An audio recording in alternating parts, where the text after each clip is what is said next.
Un gros coup dur encore pour la France, une grande perte encore pour la France. Très cher ami, masse de partage, aïe à partager. Je t'ai reconnu la voix, c'est se gâter encore une fois le réveil, la vérité rouge les yeux, mais ça ne les casse pas. Celui-là même qui est là pour vous informer de tout ce qui se passe dans notre continent au niveau socio-politique, c'est ici et nulle part ailleurs. Alors comme vous le saviez, à cause de la crise entre la France et le Niger, la France a perdu le pétrole du Niger et ça ce n'est plus un secret. Alors, sans oublier qu'au-delà du pétrole, il y a plusieurs minéraux au Niger dont les sociétés sont françaises. Je parle de quoi exactement? L'uranium du Niger. Alors, comme vous le saviez, il y a une société du nom de Orano qui est spécialisée et qui exploite cet uranium-là au Niger. Alors, cette société, normalement, le contrat qui lie la France et le Niger via cette société, ça prend fin le 19 juin. Donc dans 2 jours, le contrat qui les lie va prendre fin. Donc normalement, le contrat doit être renouvelé. Alors les autorités nigériennes ont bien attendu que, en tout cas, le contrat arrive à terme.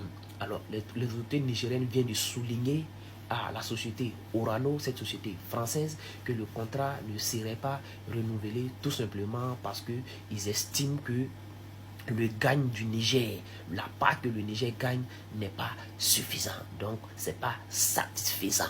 Donc, ce contrat risque de ne pas être renouvelé. La France va perdre encore l'uranium au Niger. Les opérations se poursuivent. Nous allons parler de la situation au Niger, plus précisément de ses réserves d'uranium. Bonjour Nicolas Bertrand, vous êtes notre correspondant permanent en Afrique. Cette crise, c'est un gros coup dur pour le géant français Orano, c'est l'ex-Areva qui exploite en grande partie cet uranium depuis 50 ans maintenant. La junte qui a pris le pouvoir au Niger a décidé de retirer un des permis d'exploitation d'uranium au groupe français.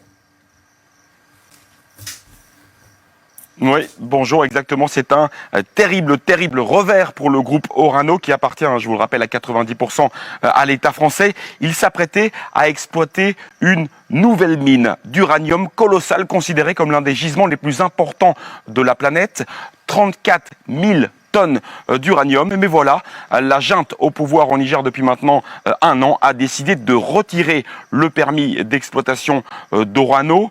Le groupe français avait déjà investi dans ce projet près d'1 milliard d'euros qui partent en fumée, en quelque sorte, tout simplement, même si des recours sont encore possibles. Alors pourquoi ce retrait? Officiellement, pour des manquements contractuels, ça c'est la version de la junte, mais on voit bien ce qui se joue derrière tout ça. C'est un peu le dernier chapitre de ce bras de fer diplomatique entre la France et le Niger. Il y a d'abord eu, vous vous en souvenez, l'expulsion des soldats français, c'était il y a bientôt 1 an, et puis l'expulsion de l'ambassadeur de France, et maintenant le retrait de ce permis d'exploitation pour Orano. Tout ça est bien sûr directement lié aux tensions diplomatiques, puisque Paris refuse toujours de reconnaître la junte militaire qui a pris le pouvoir au Niger. Et Nicolas, quel sera l'impact pour la France, plus particulièrement pour sa souveraineté énergétique ?